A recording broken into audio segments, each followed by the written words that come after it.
If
I kept this like this way.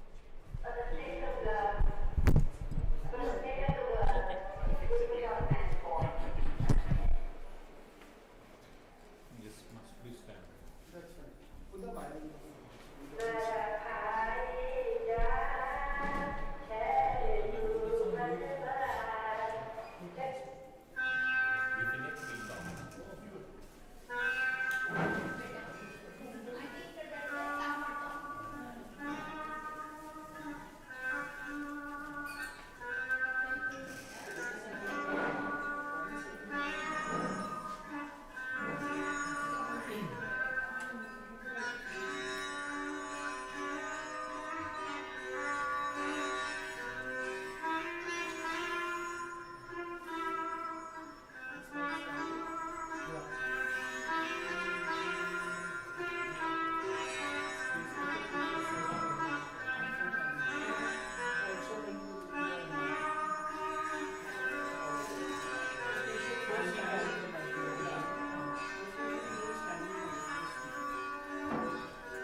Then we found an apartment in 2011 because Fauci wasn't traveling anymore. Fauci's last visit, he traveled around the world, even when he was very old and sick. 2010. So 2011, we thought, well, we'll never see that again. He died. So we said, let's stay in New York.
for a special program remembering Baba's sister Mani.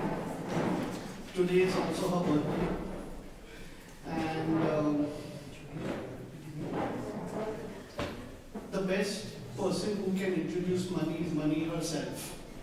And luckily we have a video where she talks about how she was born and how Baba came. And so you all can see the video and she'll do a much better job of introducing herself than me. Alright, Rakesh, stop playing.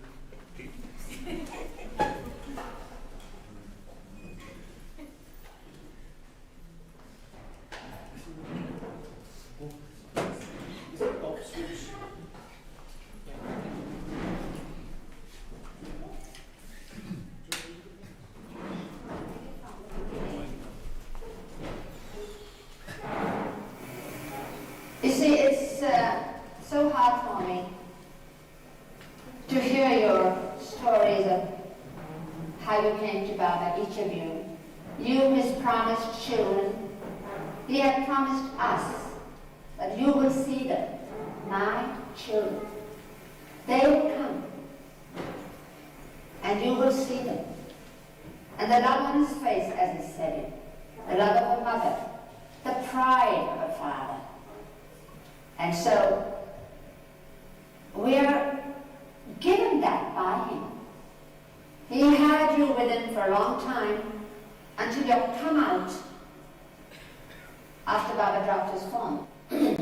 Now, I can't tell you how I came to Baba, because Baba came to me just a few minutes after my birth.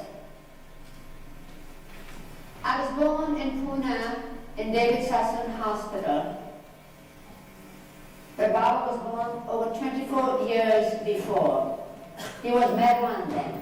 Merwan to his friends and acquaintances, Mero to his parents and family. Mero is an intimate form of the name in Dari. Dari is a Persian dialect.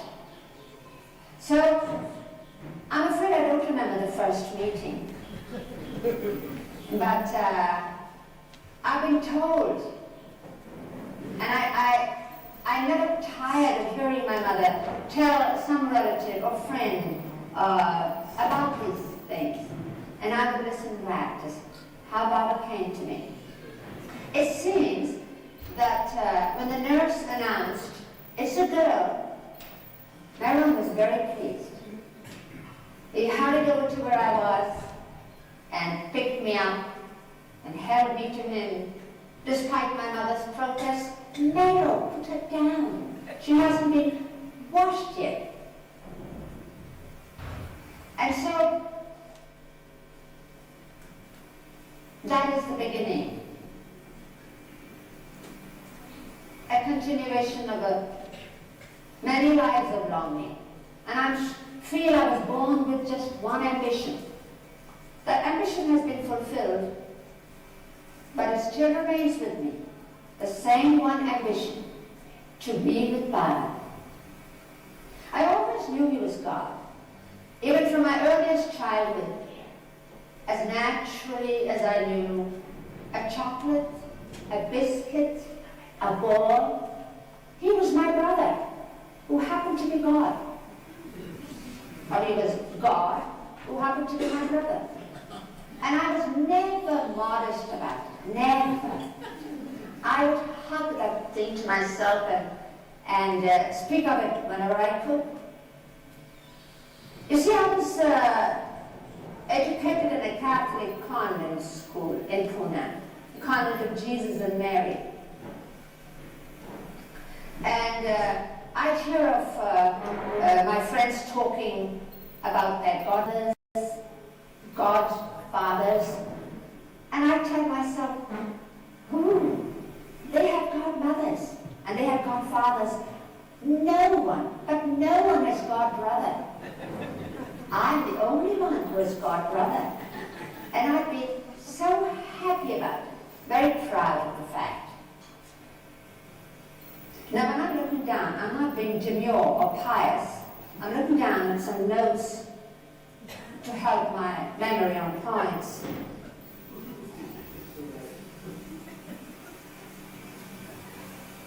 Ah, yes. Now, in the Catholic convent, there were nuns who taught us along with the regular teachers. We were taught by the nuns. And I loved the nuns. And I always wanted to be a nun. But Baba's nun, just like Mera, Naja, and the others, women, Mandali, I wanted to be Baba's nun. So I would tell my friends, I'm going to be a nun. When I grow up, I'm going to be a nun. So one day, I forget what happened, but one of my friends, being quite catty, really, said, Mani, do you know why the nuns are so good to you? And I said, no. Why are they so good to me? Because you're going to become a Catholic nun. I said, but I'm not becoming a Catholic nun. No? Then what kind of a nun are you going to become? And I don't know why I said it, what made me say it. But I said, I am going to become a real nun. And years later, when I thought of it, I realized that was true. That was true. Being Baba's nun was being a real nun. It was true in the deepest and truest sense of the word, though I didn't know it at the time when I said it.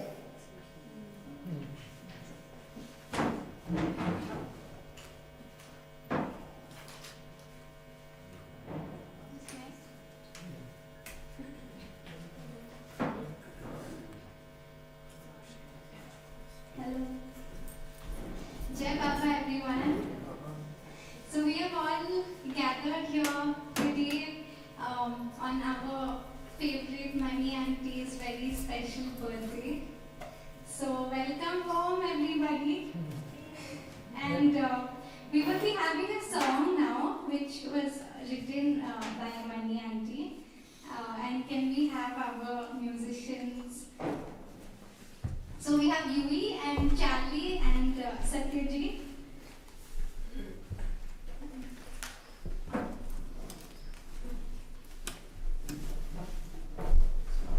And Nikki.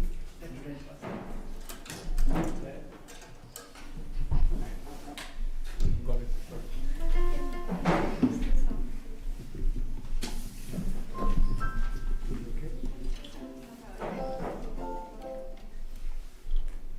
You want it off?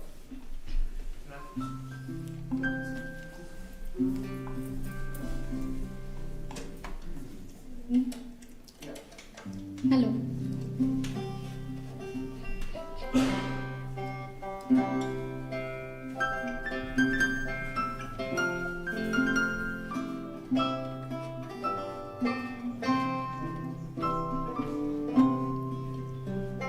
Oh Baba, Meher Baba, my heart is calling you.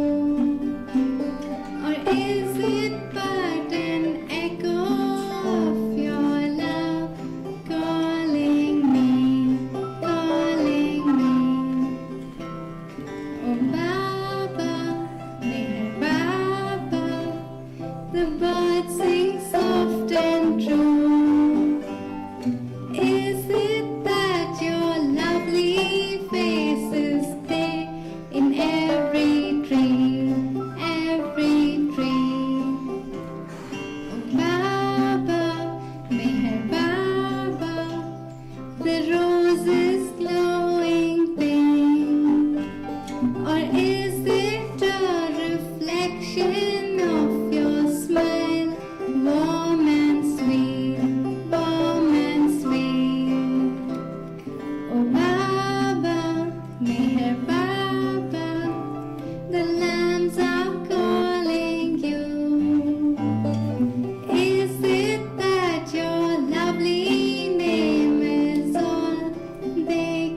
flow from my eyes? Or are they from your ocean bed? A drop drowning me, drowning me. Oh Baba, Meher Baba, grant that I love you more and more and more and more and more, endlessly, endlessly, endlessly. Oh Baba, Meher Baba, the song I give to you. For you are singer, you are song, and there is none of me, none of me, none of me, none of me.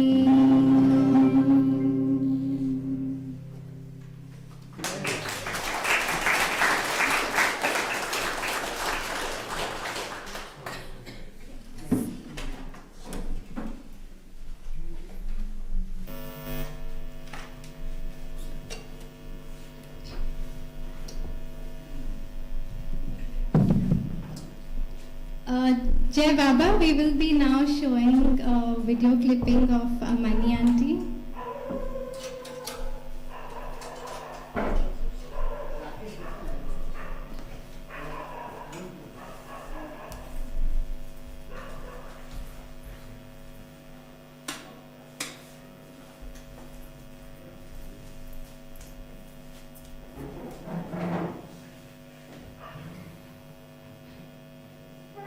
Very well. Elizabeth was by his side, and we were all there, and I was at this side, and Baba had his board under his arm, as usual at this time. And Baba stopped in the middle of that cave, and he put out his board, and he pointed out to the letters, which I read aloud, so it was my voice. I said, I am Buddha. And when he said that, when I spoke for him, when the words were said, his words were said, I am Buddha, the whole cave seemed to be empty. There was nobody there. And these words just went, evaporated. I am Buddha, I am Buddha, I am Buddha, and volume, over and over, swirling round that cave, till every bit of stone, every part of the ceiling and construction was embraced in it. I am Buddha, I am Buddha. Stillness, nothing visible. Right after that, there were again 30 of us, we were walking back, and Baba taking the board from me, put it under his arm, and walked on. And I said, well, Baba, I said, everything that can be said about the Buddha. He said, I am Buddha. So,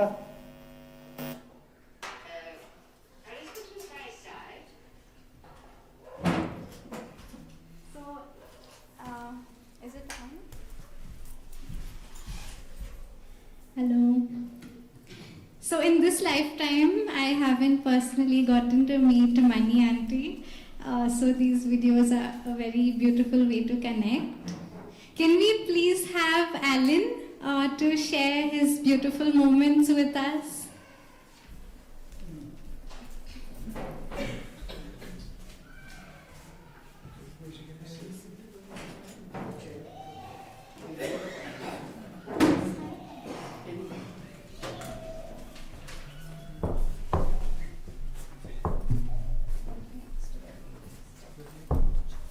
It's okay.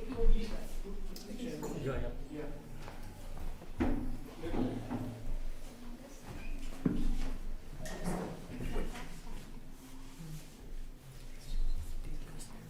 You can sit down also, Alan. I don't have a choice.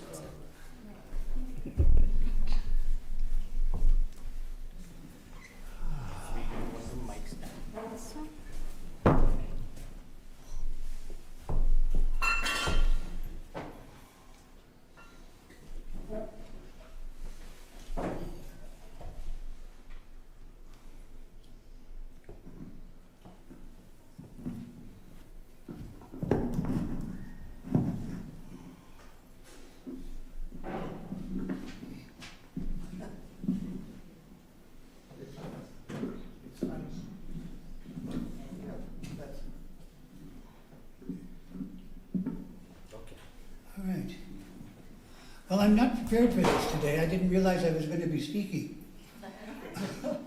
But having lived here all these years, and the experience of being with Bonnie in the earlier years are unforgettable to me. I'm going to tell you how I first met her.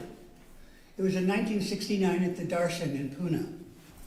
And the flight I was on arrived a day earlier than the regular flight. It was the overflow from a full plane. And fortunately, Elizabeth Patterson and Kitty and all the older Rava lovers were also on that flight.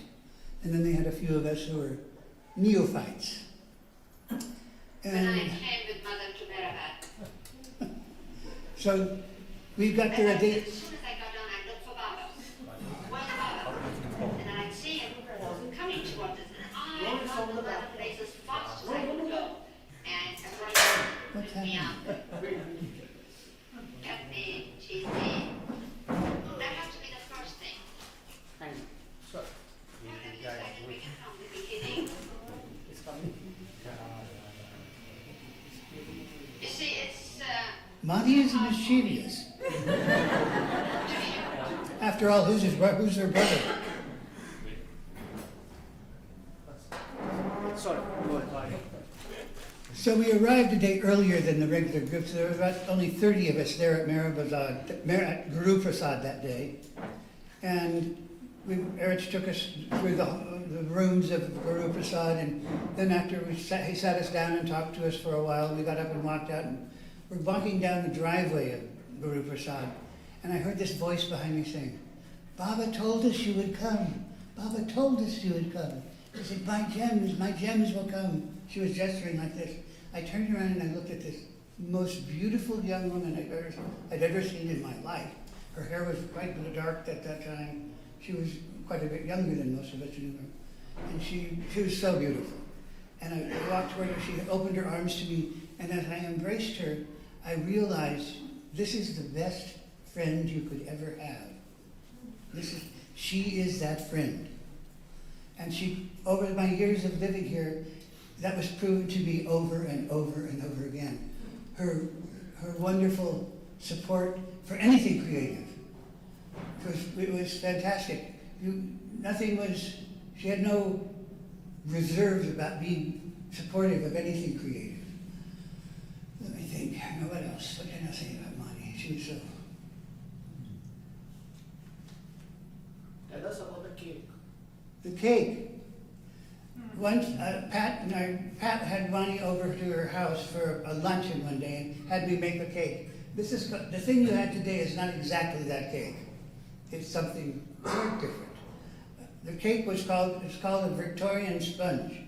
It's 2 layers of yellow cake with jam in the middle, usually raspberry or strawberry, and a white icing on top.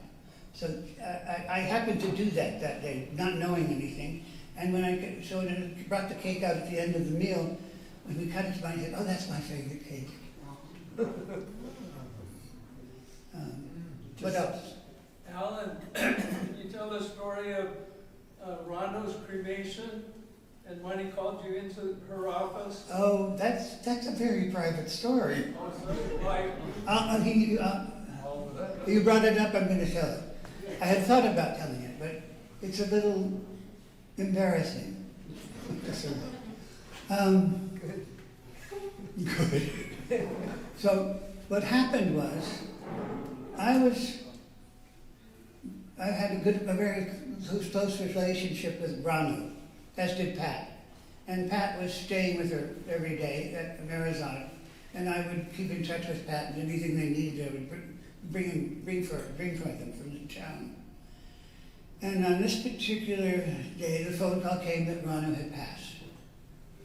And so immediately I called Marabad and started making arrangements through Padre for her, no, not through Padre, I've been making arrangements for her funeral, for her cremation.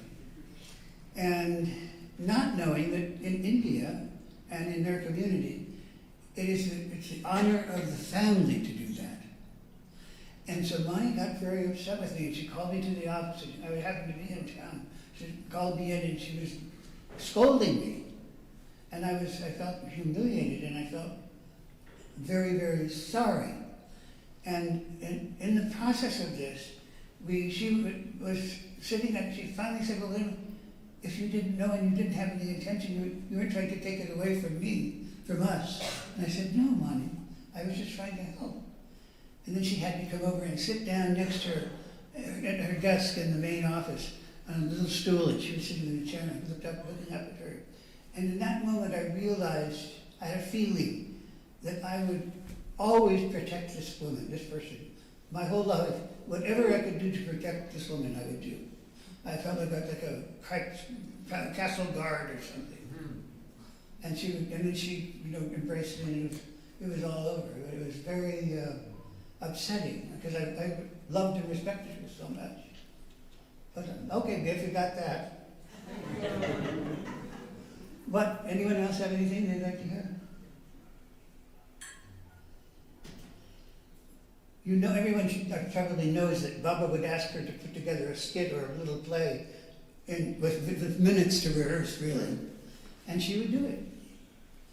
I think she was probably the most creative person I ever met, the most flexible and creative person.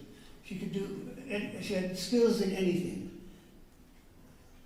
In your first plays that you did at the water reservoir area on the second floor, was Monty at all involved in the scripts or what you did or suggested?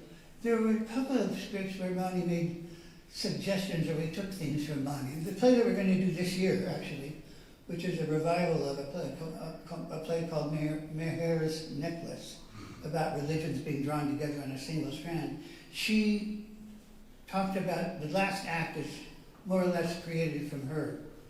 You're talking about how in the mola, or that open area in front of Baba's house in Pune, that's called a mola. And in that, around that mola, all the religions were represented. And she said, and they all got along. She said, there's no problem. So that, I don't know how, with Heather, I don't know how much she interacted about the plays exactly. But she was always helpful, and she was always supportive. Alan? Yeah. Talk about the spectacle and how we didn't know what to do. Oh, And here's Debbie's husband. the spectacle. That was Baba's 100th birthday. Mani, may I have some water?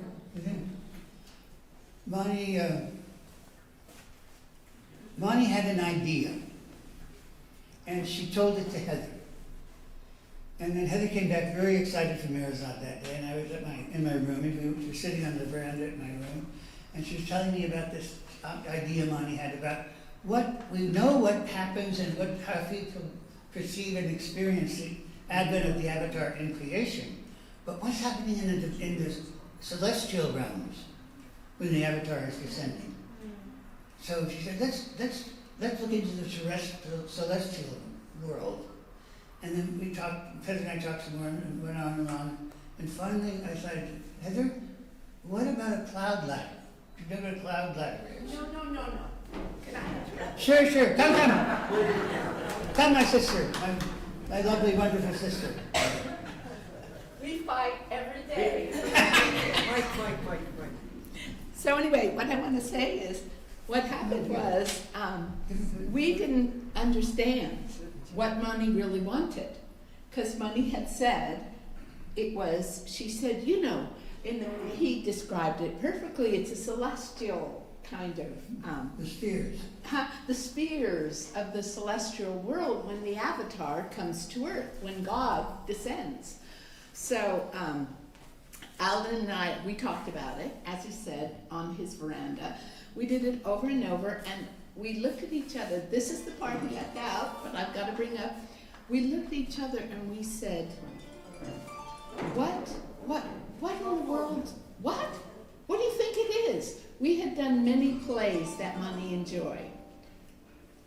And that's my alarm. And what it says is it's 5 o'clock and we should remember Baba. And I set up an alarm to remind me to remember Baba. So let's repeat Baba.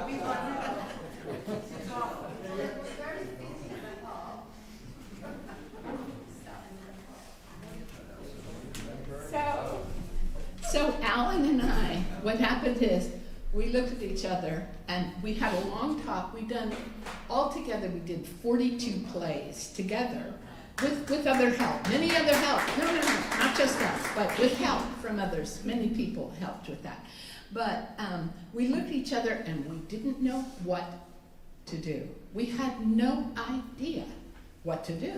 So Alan comes up with the idea, well, there should be some music involved. And I said, yeah. And we looked at each other and we said, let's go ask Debbie. Now, you all know who Debbie is, Debbie Nordine. She's gone to Baba recently, but her husband, Peter, is here, so he can attest. Yeah, Attest.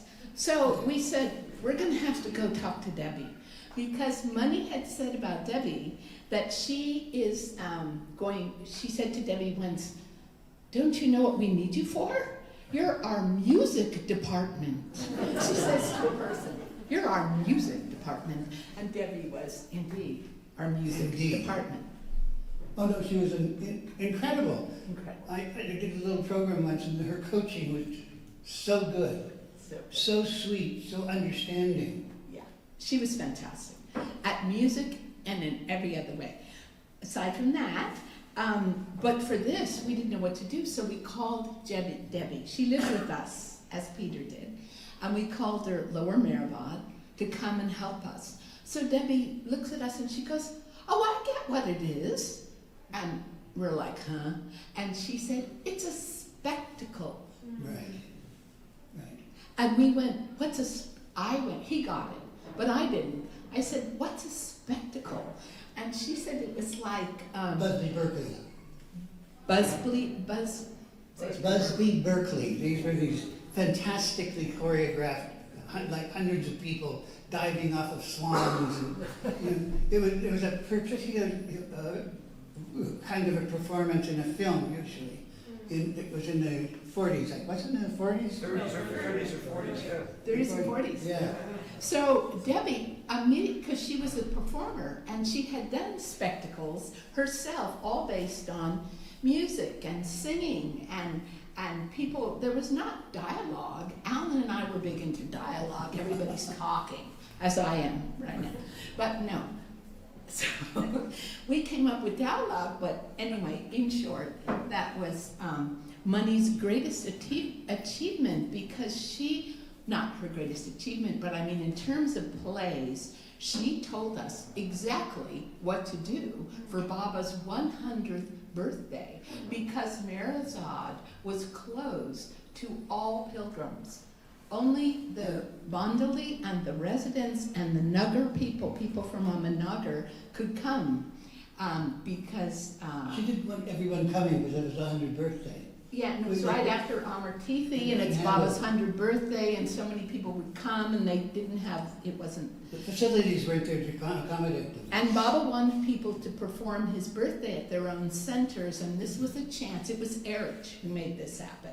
He said from 15th of February, people perform at their own centers. And Mani said, but what about our center? And that's how the spectacle was created by Mani. And at the end, she came out, and there's Peter was in it. There's a wonderful picture of Mani. We were all in it. We were all in it. There wasn't anyone else to be in it. No, every resident was involved in the play. Nothing else happened but the play. There's Marian Maharaj. There you are, yes. Anyway, at the end, the whole end of the thing, Mani, of course, came. All the Mandali came. It was past Mira's time, but all the rest of the Mandali came. And Mani, at the end, came up, and we had dropped confetti over the audience at the end of the play. As the birth took yeah, place. as the birth took place. And Mani's hair was covered with confetti. Silver. Silver confetti, and she wore a beautiful sari, and she was so happy that she didn't brush her hair for 3 days because she didn't want to lose the confetti.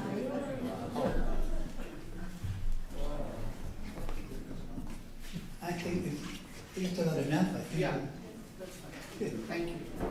There you go.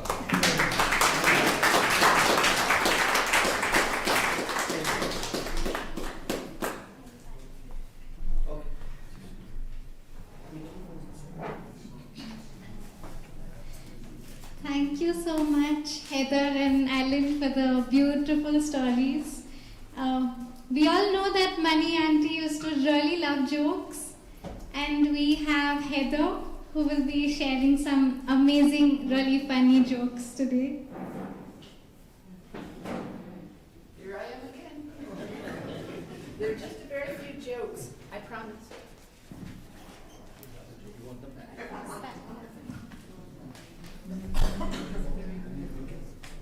Understanding.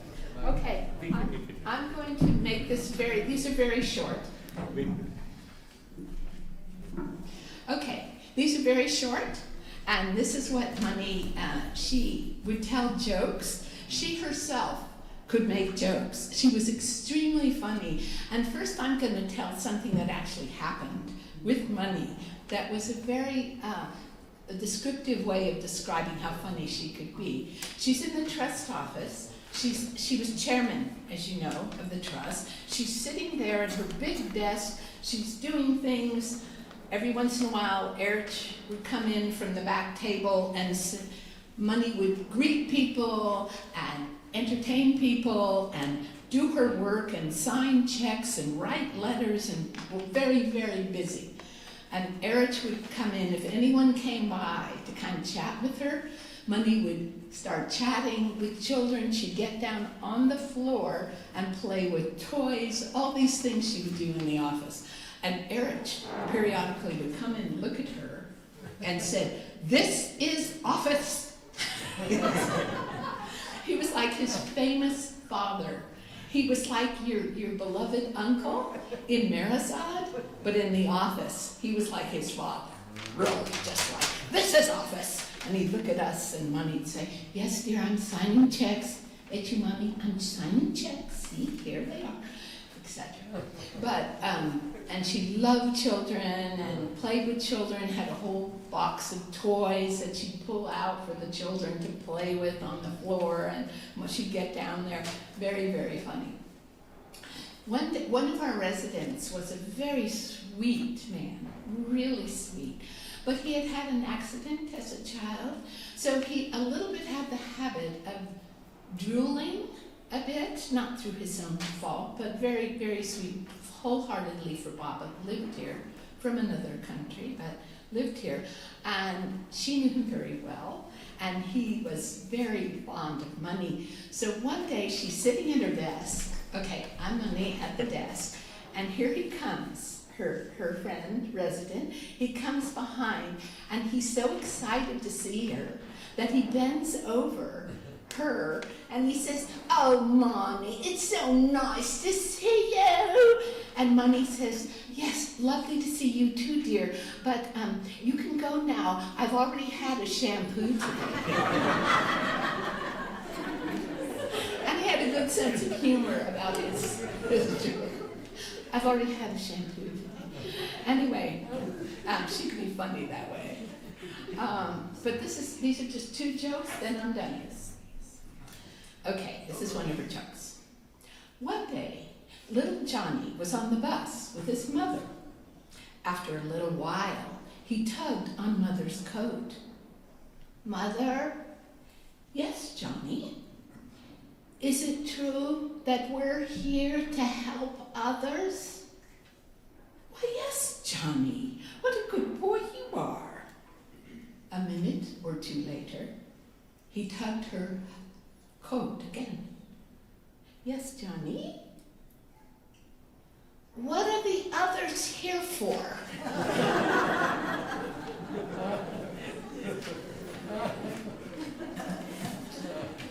And here's another one. This is my last. At an exclusive private school, the well-to-do boys were told to write on the subject of poverty. One wrote, "There was a very poor family. The father was poor. The mother was poor. The children were poor. Even the butler was poor."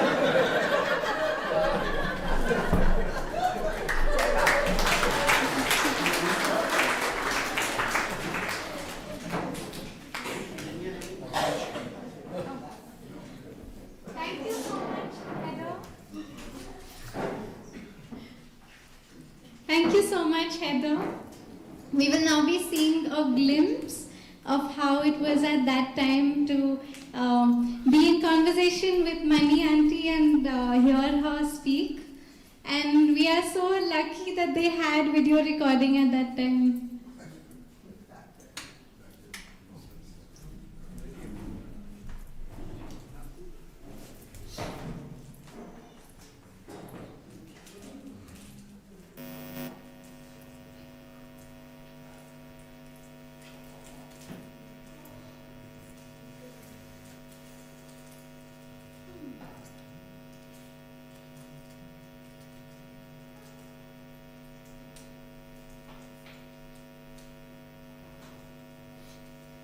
First lesson in absolute obedience.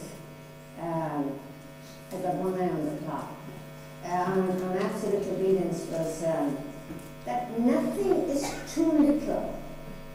When Baba gives an order, there's no order that's too small and can be neglected, or no. The smallest order has to be observed equally as well as the biggest order. So I still remember Baba said, at last when I'm allowed to come and be with Baba, all right, schooling, that's fine, now's the time, and Mother lets me go and I come to stay with Baba. Baba says, just bring your food clothes, just day-to-day wear. And except that, don't bring anything else. Not everything is here. Only bring a sort of an overnight case, as it were, but more than that. Bring your food clothes. I said, fine. So as I was packing, trying to get my most favorite dress into my little bag and things, I saw my skipping rope. And I was what you call jump rope in America. And I was very good at that. And it was a very special friend of mine, something that I had a fondness for, a special fondness for.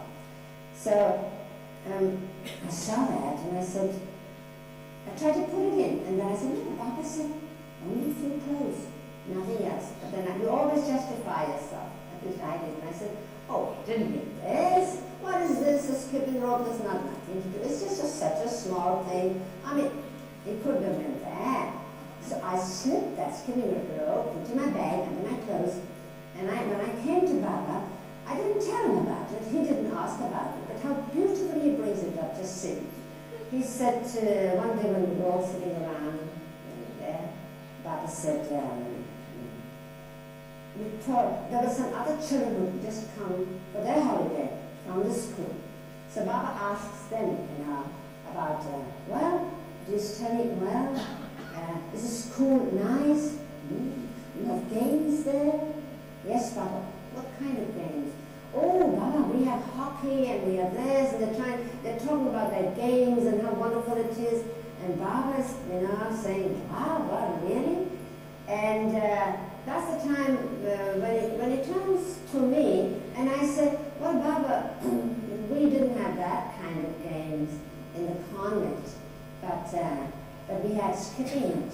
And I was very good at that, Baba, very good. Yes, now Baba's playing up and playing along so beautifully. Really? Yes? Yes, Baba. And I was so good at it. No, really? You were good at it? Oh, Baba, I could do 100 right things and 100 cross kind and so many flip overs and so many backstrokes, all kinds of names I've forgotten. And then school we had been, and I could do them all better than anybody else could. But there were no cricket and hockey and things, but I was very good at skipping. So as I'm saying, and I could do so many crisscross ones, and Baba's face is lighting up all the more. And I said, I can do the back one, 200 at a time. And Baba, he can't believe it. He says, really? And he's played along so beautifully that by now I pipe out and say, I can show you. and he said, how can you? You haven't got a jump rope. And I said, but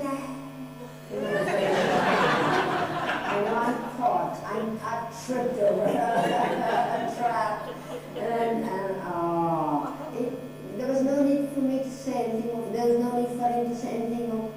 I knew, and he knew that I knew that he knew.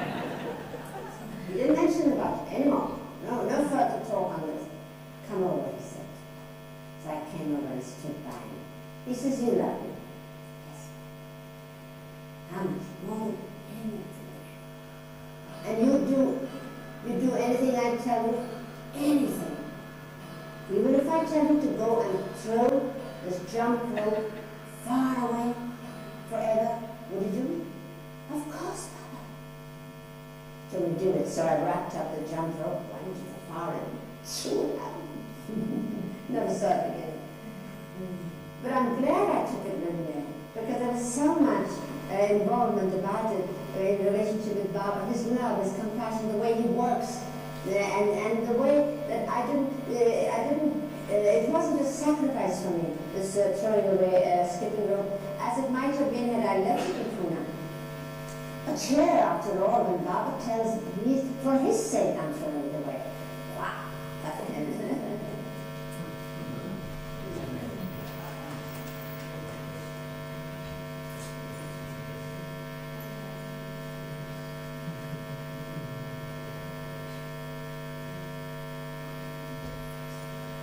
When I came with Mother to Mehrabad, as I said, as soon as I got down, I looked for Baba. Where's Baba? And I'd seen him coming towards us, and I'd run with my little face as fast as I could go and embrace him and pick me up and pet me, tease me. That had to be the first thing. So once when it happened, Baba was talking then. And I got down from the carriage, never stayed behind to help poor Mother down. I was just racing to where Baba was, and I couldn't find him. I looked here, and then I saw him way in the distance. And that beautiful white saddler, the saddler used to be fuller of that period. You might have seen it in some pictures. And Baba's hair was flowing, and there he was standing. He was flying a kite. He was flying a kite, and only one person with him was Padri, and it was behind it. He was holding the big wooden reel on which the twine rolls. You see, our kites are made of thin colored paper, and there's only a thread or twine, but it's twine, thread attached to it. And this seems like miles of that thread, which is wound on this pinky, this wooden reel. And you hold one part of it here, and it goes, it's just fun to watch it even. And there was Baba. He had an old glove in one hand, because that twine is treated with ground glass, usually for kite flying. And so I went up to him, there he was, and he smiled down at me, and he told me to look up. And I looked up, and way, way up, I could see the kite. It was like a little bird. It was red in color, looked like a cardinal, which I saw later, not to be 70 years later, in a little red bird. And it was so high that the string, the twine, that came attached to the kite, and which came down to Baba's hand, there was a perfect arch to it. And it's a very forceful thing. It's very difficult to hold the string at the time, the force of the wind and the height of the kite. So I looked at the bird, and Baba said, "You want to fly it?" And I said, "Oh, can I?" I was thrilled. So Baba gave over the string to me, and I held it with both hands and was swaying with it because there was such a force against that kite. And after a few moments, Baba took over. Later I realized, much later, that while I was doing that, Baba was holding the kite also. Behind my hands were his hands, unseen. While I was seen to be holding the string of the kite and maneuvering it, he was holding it, so that no matter what I did, he was controlling. And I said to myself, it's been like that all the time. Baba makes us feel, I'm doing this. Look, he's given this in my charge. I'm flying this kite. I'm in control. But silently, it's Baba who's holding it. Baba alone is in charge. How's that?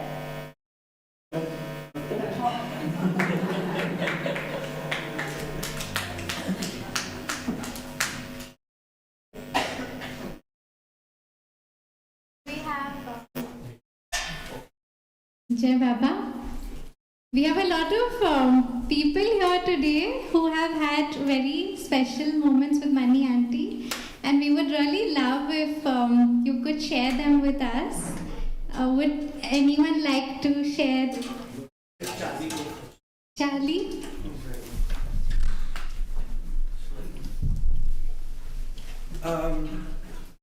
Well, we know that anyone who knows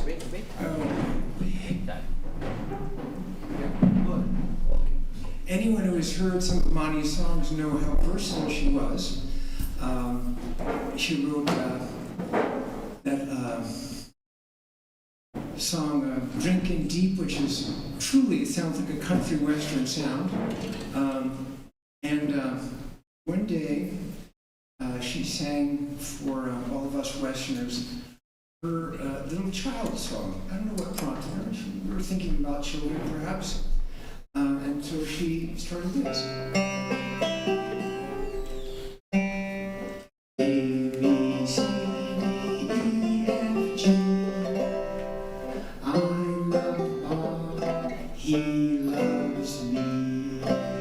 H, I, J, K, L, M, N, O, P. Won't you spell his name with me? Mayor, M-E-H-E-R, spells the name of Avatar. Abba is B-A-B-A. In my heart he always stays. Q-R-S-T-U-V. I love Abba, he loves me. W-X, Y, and Z. Now you spell his name with me. A, B, C, D, E, F, G. I love Abba, he loves me.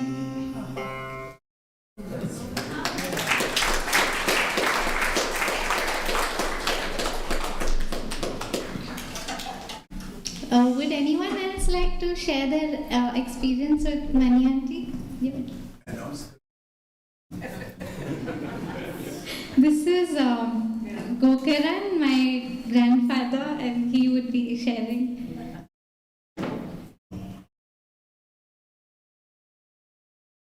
अवतार मेहर बाबा की जय।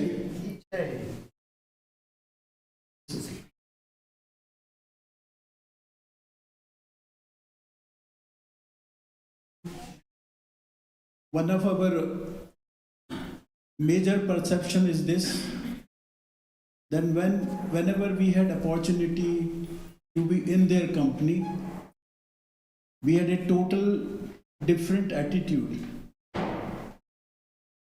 We would be simply gazing at them when it is Money Auntie or Mera Mai or somebody else. We would not be interacting with them, not questioning them.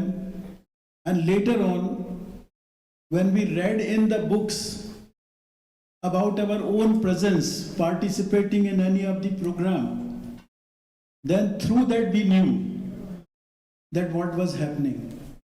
So this was our relationship, but still there were some very intimate moments when we noted down certain things. Once the women Mandali was visiting here, Baba's Samadhi, and at that time when they went inside, that old photograph was there inside the Samadhi. And repeatedly, again and again, Money Auntie would see a cow appearing on that photograph. She would see the image of that cow, and she was so surprised, what is happening? And when she came out of the Samadhi, at the same moment, message came from Merazad that Gaimai has passed away. And Money Auntie suddenly remembered her school days. Whenever they had holiday because of somebody's death, they would all come out of the class and shout out, "Hooray, hooray, So just outside the samadhi, she started saying that hooray, hooray. And then she asked Alan, because Gohar aunty was there, and Gohar aunty told that you all stay here. I go back to Merazad and I'll bring the body of Gaimai here. By that time, you all stay here. So Mani aunty had a time and Alan was there. So she asked that, can you prepare something light lunch for us? And Alan agreed, and Mani aunty said, I have never gone on a round in Mehrabad, lower Mehrabad, so let us go. By the time Alan would prepare something. And she instructed him that do this or do that. And by the time they were taking round in lower Mehrabad, then Alan prepared something. It was lunchtime, and we were all sitting together, and she silently shared whatever was in her plate. She shared with us. So that was one of the things. And then later on, Gohar aunty came back with Gaimai, and that cremation was there. So this is one of the things. Then sometimes we would share some of our difficulties. So she pointed out that, in Gujarati there's a saying that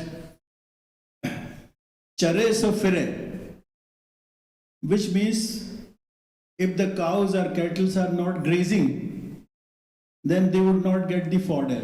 And your difficulty is this, that you are not social by nature. You don't mix with people, and you don't mix with people, so your difficulties are there. They are not solved. So that was one of the messages which she gave to us. Then once they were all coming here on their usual visit in 15 days, sometimes in 1 month, and the same day my elder brother passed away, and before the ladies came, we came to know that my brother has passed away. So we arranged for a garland, and we thought it is a very good opportunity that we would request them to offer garland on behalf of my brother. So Mani aunty came, and we told her that this is the news, my brother has passed away, and these are the garlands. Will you please offer them to Baba? So she accepted that, but this is not just this thing. Most important is her narration. She goes inside, offers the garland, and tells Baba that from Chotto Gopal to Motto Gopal. That means that from smaller Gopal to bigger Gopal, and Baba is known as Gopal and Lord Krishna. That is another name. So that was very touching incidents, and some of these things we remember, and we would not take much time because many people are there to share. But certain things are ingrained in our memory. And the last thing which I would share is about my wife Urmila. She translated one of the books of Mani aunty, and Mani aunty was on bed. She was in a very critical situation, and any time she would pass away. So she wanted to show that book to her, but great difficulty. It was arranged that she was taken inside, and Mani aunty was on the bed. So she showed that book, and Gohar aunty told her, because anybody would have wept by seeing those conditions. So she told Urmila that I would not allow you to meet Mani aunty if you are going to weep before us. So you have to control yourself. Then only I will take you. So Gohar aunty took, and Mani aunty then told her, this is very good, she saw. And she told her, should I sign this book?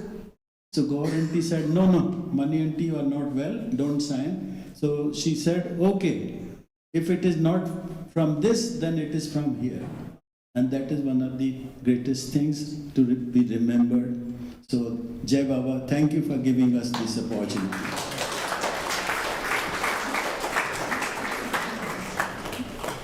Thank you. Jai Baba, would anyone else like to?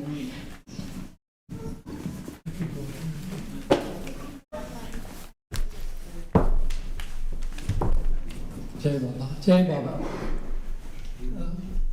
I have one experience with Mani, one of the last. March 21st, 1996 was my birthday, and Mani had come to the Samadhi for the women's arti. And I was unable to sing a song because people decided at that time that Mani was too tired and that there's no more, she would listen to no more singers. So we all left and Mani went to Mara Shrine, and I went way around the back by the fence, and I normally don't go inside with all the women and all that, and when they have that ceremony of doing garlanding. So at that time I'd come in and I was inside by the fence on Mara Shrine. And Mani, of course, in her graciousness, she was not very strong. She was at that time suffering. And this was March, so it was a few months before, but she was suffering and she'd had that shunt put in her brain and different things. So she was not suffering. And so I was outside this sort of crowd and watching, and as I was watching Mani, I had this deep, strong intuition that this is the last time I'll see Mani. I'll never see her again. And it kept prompting in my mind, and it just, the intuition kept being there, and I kept trying to use my mind to say it's not happening, and maybe it's just my mind. I'm just thinking these things for some reason. It kept happening, and then Mani knew that it was my birthday, and on the 21st, and because her father's birthday was the same day, Shiriyar Ji, and so she looked up and she said, have Steve Myro come up and I will place a garland for him. So I came up and I went through the crowd and I got up and I went up with Mani, and of course it was wonderful to see her, to be close with her. And as she handed me the garland, I held the garland and she had the other half.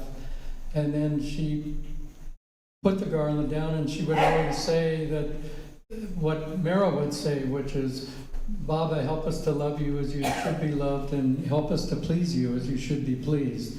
And as I got up and held that garland, we both leaned over to put the garland on Mara Shrine.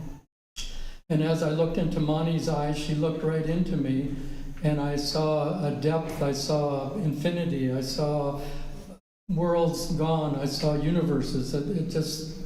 I saw space beyond this earth, and I couldn't believe it, and I was looking in her eyes, and it was just in a moment, but it was such depth and feeling that I just didn't understand what was happening. And that whole time we placed the garland, then I went outside around the crowd, and I was there, and I kept also thinking that, this can't be true, and this wouldn't be the last time I'm going to see Mani, and it's just something in my intuition, something in my brain is causing that.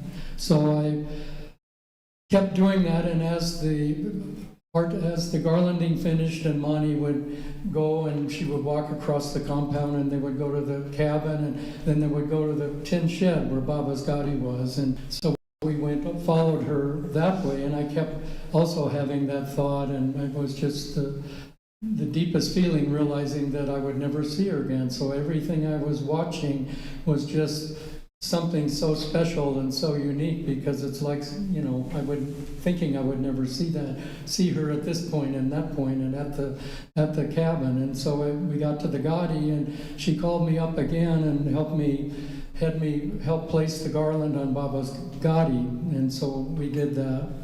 And I was still in shock, and I backed up, and then, as I used to do every time the women would come, Mansari and myself, we would always be more like outside the crowd, because Mansari would not be mixed in with all the women and stuff. She always stayed outside. And so we were always kind of out back in front of where the car would come. And so every time the car would come, Mani would get in the car, and Mansari would also be standing towards the gate, and I would be next to her. And this time when the car came through, I looked in, and what Mani and I would do every time the car came, because it would only usually be me. So Monty Mansouri might be away from me in a ways. So every time the car came through, Monty would reach out and we would touch fingertips, sort of like, a slap. And so we did that for years. And this time I saw the car coming, I saw Monty coming in the car, and as I looked, I saw that she was, not really conscious of looking up and her being bright-eyed and cheery like she normally was. And so I started to step forward, and I stepped back, and I realized that, I'm not gonna try to do anything or bother her, let her go with the car. But also realizing that I wouldn't see her again. I'd never see her again in this car, never see her going. And as she came by, I saw that she lifted her head and she sort of,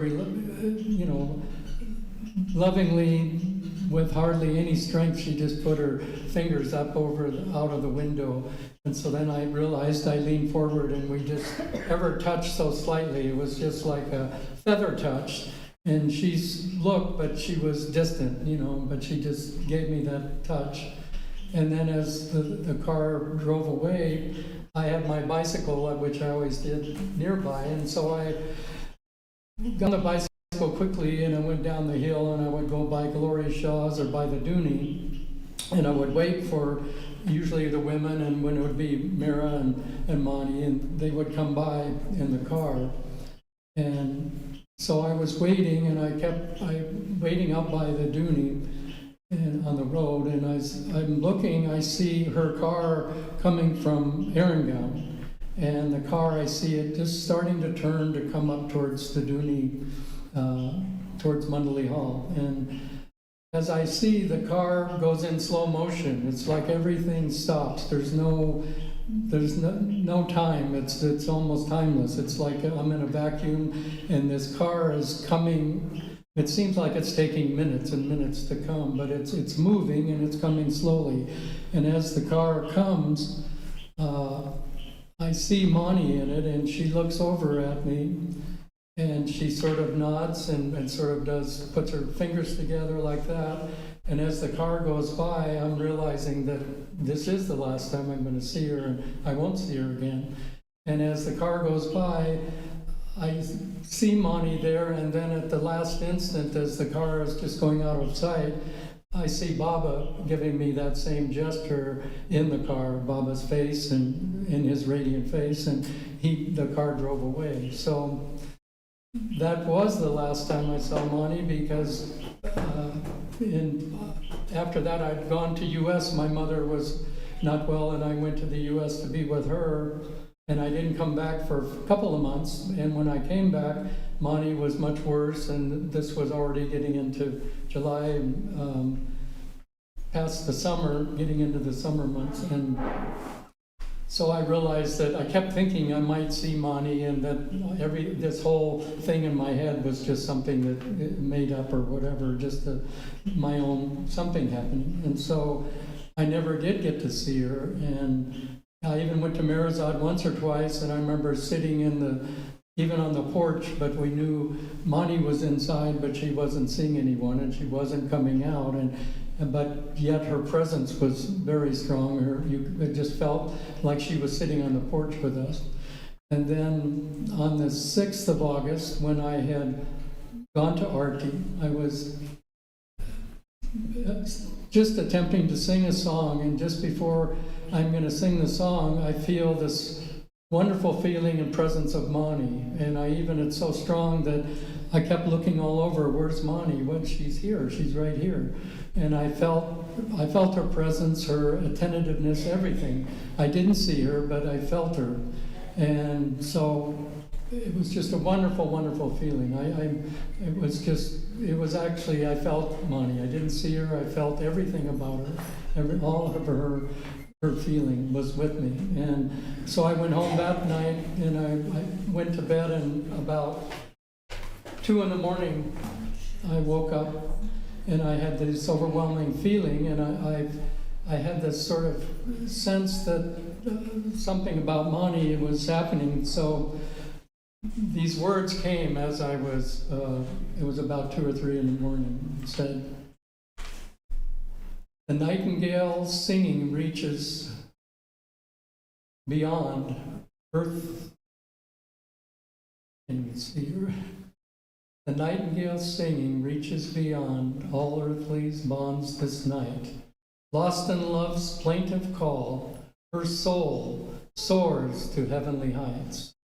Gone are moments of laughter and her gift of song. We say farewell to our dear sister Mani, now almost gone.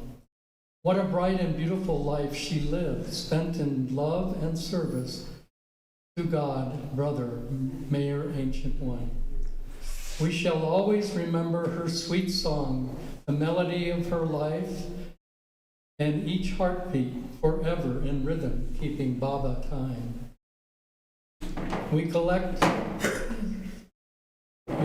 your precious memories and reflections of time and savor them as a connoisseur, recalling the vintage of this finest wine. Such a grand bouquet rarely found on earth, cultivated personally from God's own vine. Sweet scent of life's blossoms brings remembrance and reflects in Mani the treasure of love divine." Jai Baba.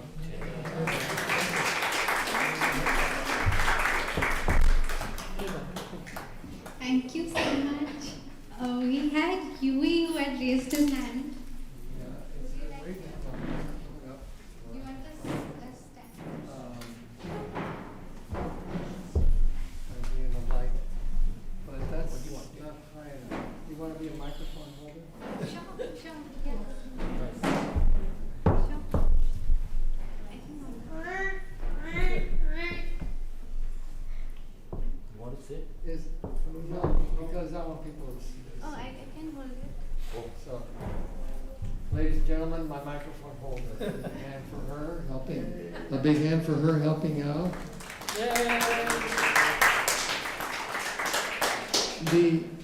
What I saw on the movie, Mani talking about the kite string, Bob is holding the kite string and she thinks she's running everything. So that gave sort of motivation for, well, you can see this, the little pom-pom on the top. Mani loved to go and go, boop, boop, boop, boop. And this is the fun side of Mani that I saw an awful lot because she loved magic. And one day she came up and did this when I didn't see, and I didn't go boop, boop. And she said, it's broken, it's not working. Anyway, the hidden kite string, that's what I think the magic beard is.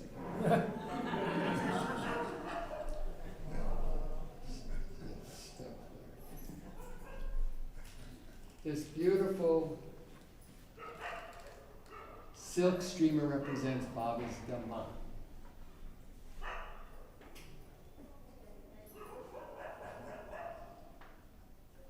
We think we are holding on to his Dhamma, and we're trying to hold on so tight so that it doesn't slip away,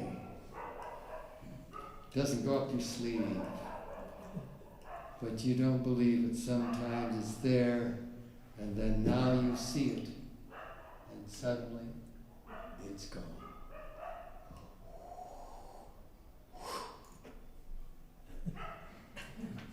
Okay, you think it's there. That's right. You think you can see it. That's right. But it turns out that sometimes we really are convinced it's gone. We are sure that it's there, but then we feel lonely and apart. And it really seems like Baba has just... But it's not true. Even you could be up in the air like the ball, or it could be in this hand. But you don't see it.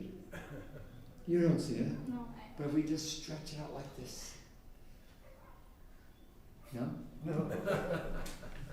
Well, the neat thing is that when it's invisible, it's there.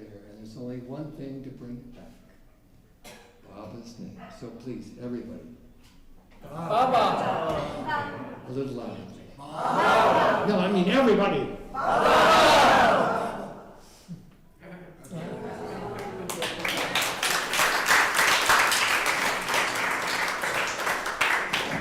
Jay Bobby.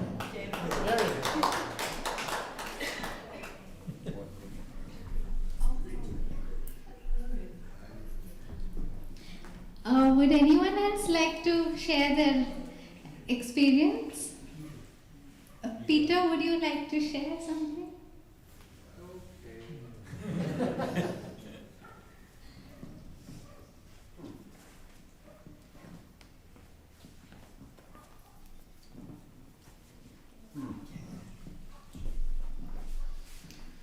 You know, for those of us who never met Baba,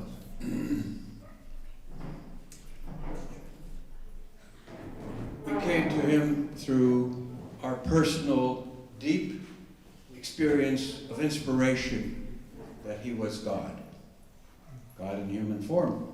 So after Baba dropped the body, we wanted to come here and absorb, imbibe the human form part. So we wanted to spend as much time as possible with the people who lived with Baba, lived for Baba, and imbibe his human side. So we were interested in every little thing, every little detail. And the Mandali were thrilled that that's really what we wanted to know about, his humanity. They all were, to us, the most ideal people, perfect people, most honest, most natural, unassuming, like mental attentiveness like you don't see in other people. Not academics, not yogis, nobody had that. Not just, it was because of Baba's training, but it was also because of who they were. They took birth to be near him. They're different. It's a different thing. Mani was the ideal person, really. What do you think about it? In Baba's circle, there are two important personalities. Mara is unique, matchless. Nobody is like Mara. The whole universe depends on her. Right next to Mara is the sister. Mani was the sister. Not just because she was born Baba's sister. It is a specific role. The two appendages of the first circle. They're the most important. At the time, we didn't know any of this stuff. We came and they were just natural, and we just wanted to know, what kind of toothpaste did Baba use? He liked that soap?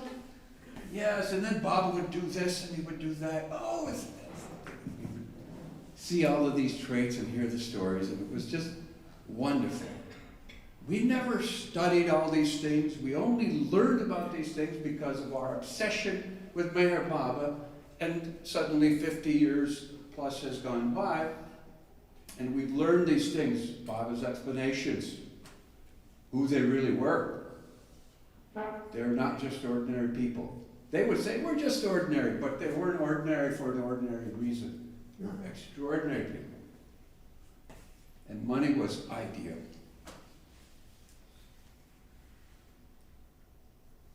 Really. Ideal. Yeah. She related to the world. Mara was in her own insular world. Everything around Mara was all focused on Baba. But Mani had to relate to the world. Even if she didn't want to, she ended up being the chairman of the trust. It's not something she enjoyed doing, but she did it. Almost played more, as much as she worked at it, she played at it. Anyway. It was really wonderful. I remember once when Debbie and I lived in the trust office, and Debbie worked also in the registration office. And Mani came into the office one day. She would do this occasionally. She would casually say these things. Yes, and Baba said I have to come back one more time as a man, and Eric has to come back one more time as a woman. And you think, oh, isn't that nice? Not thinking of Baba's explanations. The average course of human reincarnation is 8,400,000, and they're down to the last one. And what could be better than money and marriage? There's got to be something great. But it was a rare opportunity, a wonderful time. Yes. Okay. Well, thanks.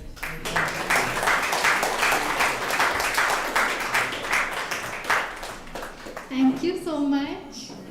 We have Saurabh uncle here today, who is going to share his beautiful experiences with us.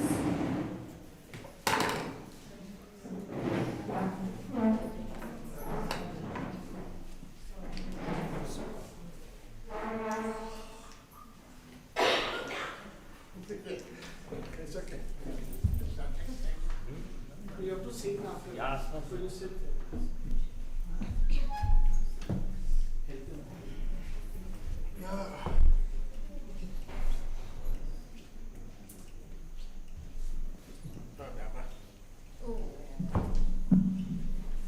Jai Baba, Baba Khudaiji. I said Baba Khudaiji because that's the greeting that we grew up in the family, greeting each other. Even before Jai Baba, we would always say Baba Khudaiji. In Parsi, Khudai is Khuda, God. And Ji is like a word of respect, like Saurabh Ji, Rustam Ji, or anyone, any Ji. But we say Baba Khudaiji. That's how we would greet each other, the family, with our parents and money and the Mangli and all that. That's how we should greet each other. So first of all, happy birthday, Mani Fui. Now he would say, why Fui? So I didn't even know about it, but some Baba lover asked, why are they calling you Mani Fui? So she said, Fui actually is, father's sister is Fui. We call auntie, you call auntie, we say Fui. Baba's brother's sister. So I didn't know about it, but she said, you know something? In Japanese, Fui means a butterfly. So I said, oh, Mani Fui, you are a butterfly? She said, no. Of course, as Peter was saying, Mera was of course the purest of the pure soul, divinity, all purity, and Mani was both practical and divinity both, like Peter was just describing her. I mean, what can I say more about her character? It's already been talked about her, that it was very practical, how she, welcomed Baba lovers, whoever came them, she remembered everything and everyone. And what I can just share with you is not, which is already written down about her life with Baba and all that, but some practical things that she always suggests, because she was our family head in the sense that when Baba would be in seclusion and touring around and all that, if any of, our father Beram or Jal had to communicate with Baba, it would always be through money for him. So it was always practical advice that she always would give Rustam and me and everybody. And of course today my brother Rustam is not here, he's in America. But like we are twins, and I always felt, and he feels too, that we are one soul in two bodies. So one is in the east and one is in the west now. So we would always do songs together for Mani Fui, or tell her jokes, or and entertain her, and she would love that. And of course, after Baba dropped his body, they would come to Pune and stay in Pune Club, because they would stay in Guru Prasad when they would come with Baba. That continued.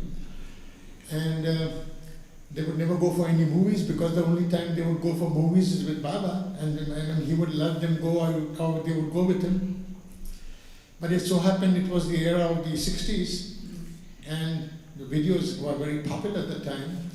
And Rustam and I, after working for factories in 30 years, decided that, why not we should open up a video store, So we told Mani Fui about Mani Fui. I said, how do you think that, we are now, everything is on video, all the movies are there, you can, as we are thinking of opening up a store. She said, okay, that's good. So I said, Mani Fui, give us a name for the video store. So she gave 2 names to select. I mean, how practical she was, She says, one is Nazrana, which means gift, and the other is Sunbeam. So Rustam and I said, Nazrana it doesn't go well with the videos. So we chose Sunbeam. So I said, Manipuri, why the name Sunbeam is good? You said, yeah, that's very good. She said, Baba is the sun and the store is this beam.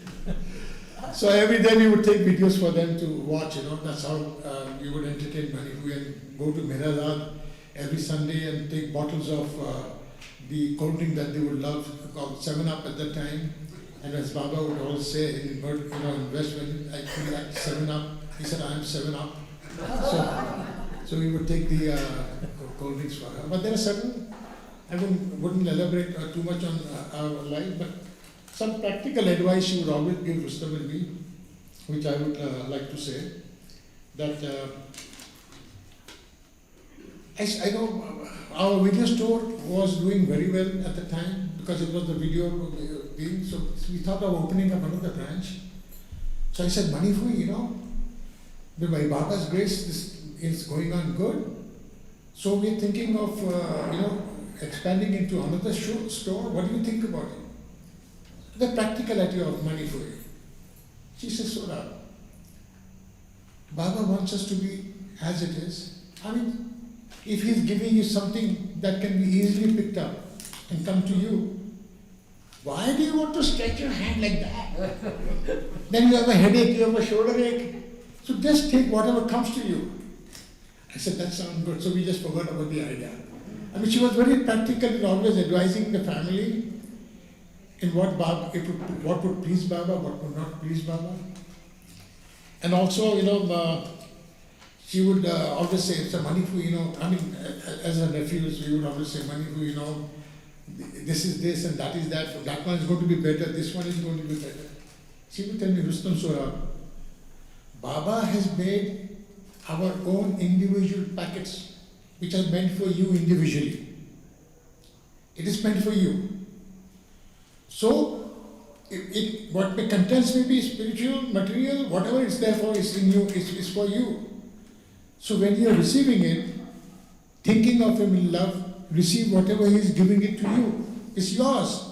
But while receiving it, don't look into somebody else's packet there like that. Concentrate on your packet and not somebody else's packet. She was so practical about the whole thing, Yeah.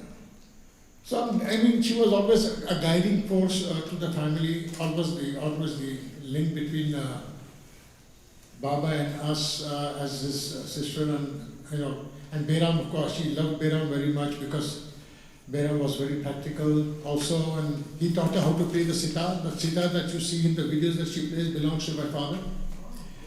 And she would always,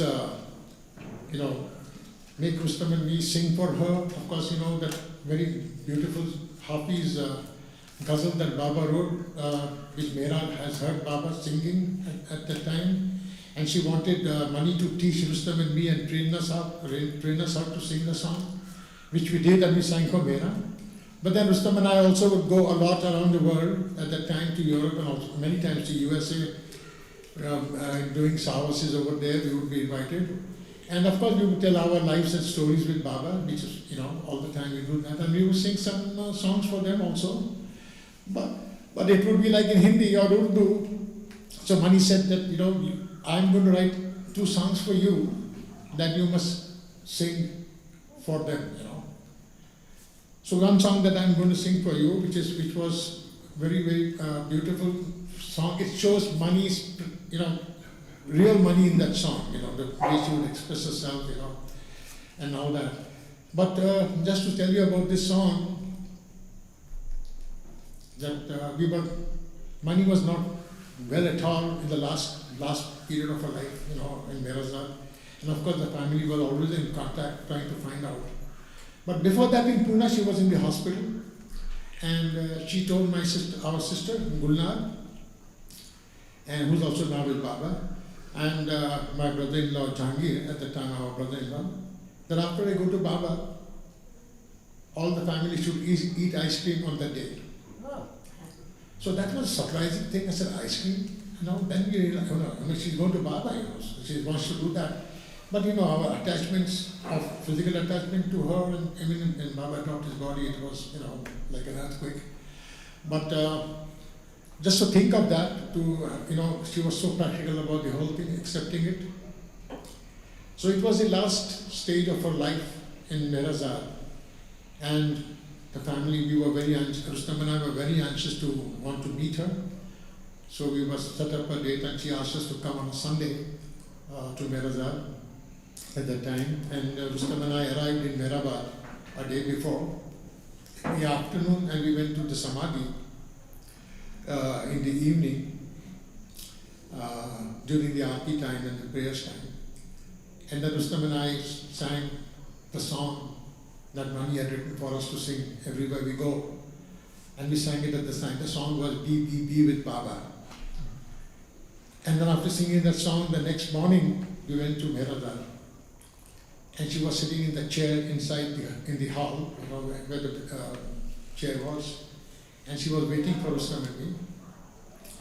And then we both went, as Peter, we were really trying to control our, emotions and not to, show any kind of emotion that we had about, her health or anything of the sort. But she was sitting down with a scarf tied around her head. And she looked beautiful, but, radiant. But you can see that she was not well. I mean, she looked really in pain physically, but still very radiant. And when she saw Rustam and me, she had a beautiful, beautiful smile. And we both bent down and hugged her, and kept our emotions up and all that. And she asked us when did you come. I said, Manipuri, we came last night. And Manipuri, do you know something? Rustam and I, we both sang this song for you at Baba Samadhi. She said, which song? I said, be with Baba. So she said, can you sing it for me now? Can you sing it for me now? I said, sure, Manipur. And we both started singing. And she got up from the chair, she held Rustam on my hand, stood up, and while we were singing, she started dancing with Rustam and me. And then she took us inside Baba's room. And we had Baba's darshan in Baba's bedroom. And then she said to Rustam and me, after I go to Baba, everything is nothing but Baba. Remember that. That was the last time we saw that. We saw her, and then we went back to Pune. And I think a day or day later, I don't remember very well, she passed away. She went to Baba, she dropped her body, and Rustam and I went back to Mirazar. And her body was in the Mangli Hall, and our whole family was there, and Rustam and I started singing songs for her again over there at that time. But I will share this song with you, and that Rustam and I would always sing for her.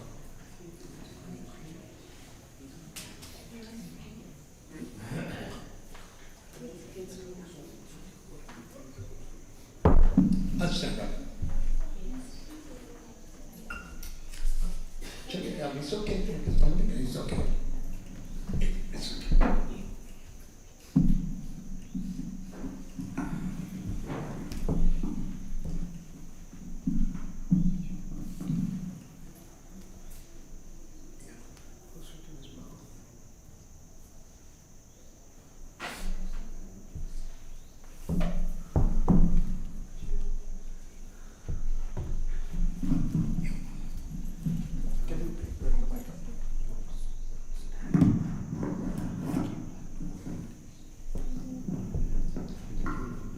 Let her hold it. She's in control. Go to that end. Okay.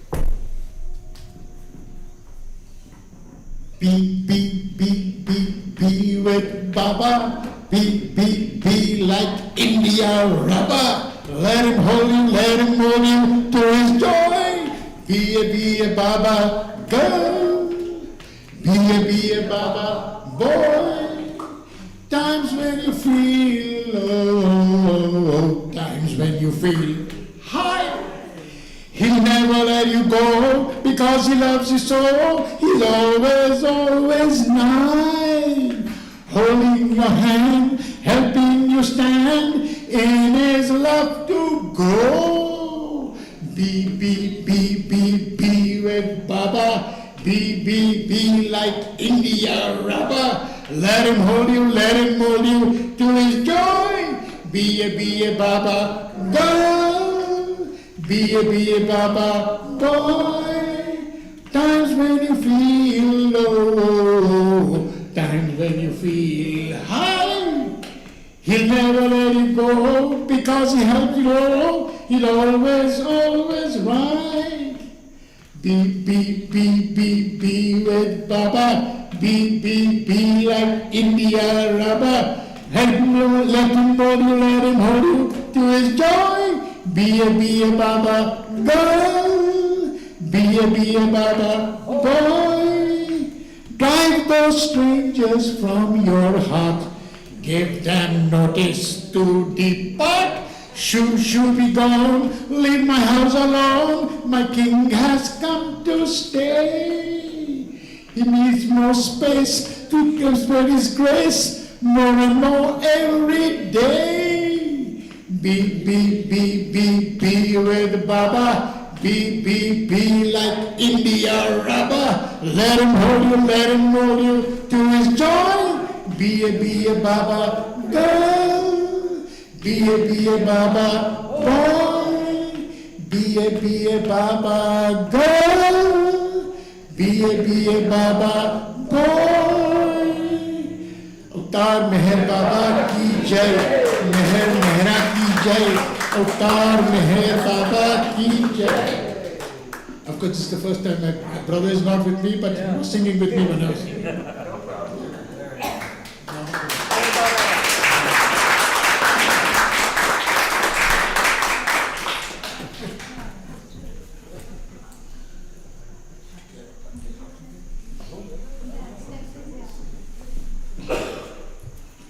Thank you so much, Saurabh uncle.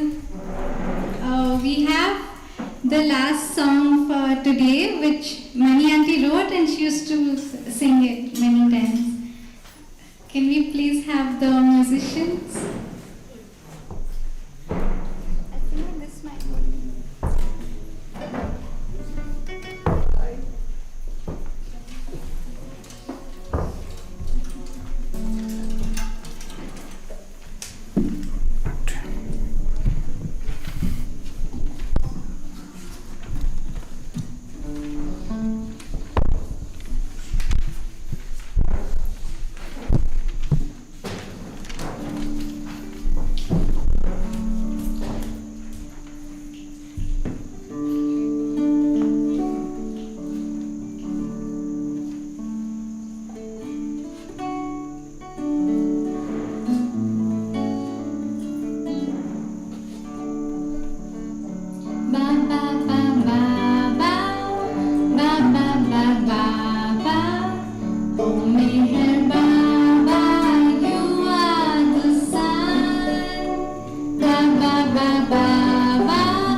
Baba Baba Baba, oh Meher Baba, you are the sun. Baba Baba Baba, Baba Baba Baba, oh Meher Baba, you're the only one.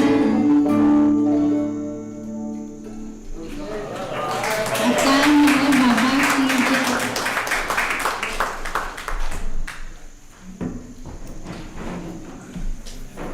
Thank you so much for coming today. It was a very special day remembering Mani Auntie on her birthday. Jai Baba.